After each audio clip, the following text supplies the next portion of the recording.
Vanishing Patients Mystery. Nurse Miriam had worked at the small rural hospital for almost 5 years, but nothing could have prepared her for the night the storms began. The rain lashed at the windows and thunder rattled the ancient pipes, but inside, fluorescent lights flickered and cast long shadows on the linoleum floors. It started with a simple power outage. Lights blinked out, machines fell silent, and the world shrank to the beam of her flashlight. When the backup generator kicked in, Miriam did her rounds, but she could have sworn Mr. Halbert in room 2B was gone. His bed was empty, his chart missing, and no one remembered admitting him at all. The next blackout came a week later, and this time, she made careful notes. Mrs. Kingsley in 3C, young Daniel recovering from appendicitis in 1A. When the lights returned, their beds were stripped, their names erased from the whiteboard, and her colleagues gave her eye looks when she asked after them. "Are you feeling all right, Miriam?"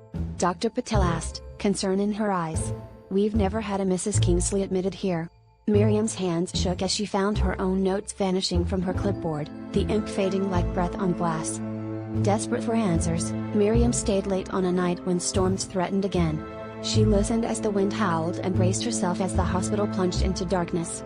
The air grew cold, and in the pitch black, she heard faint whispers, pleading, panicked, calling her name. She fumbled her way down the corridor and caught glimpses of pale figures dissolving into the gloom, their faces twisted with terror. For a moment, she saw Mr. Halbert, arm outstretched toward her, before he was swallowed by the dark. The lights flickered on, and she was alone. The patient files were empty, the bedsheets, stiff and cold. The disappearances continued, always during outages, always forgotten by everyone but herself. Each time, Miriam felt herself unraveling a little more, haunted by the knowledge that something in the darkness was feeding on the people under her care. No one believed her, and the missing left no trace. As storm season deepened, Miriam realized with growing dread that every blackout took another soul, and that one night, when the lights failed, it would be her own name erased, her own memory lost, as if she had never existed at all.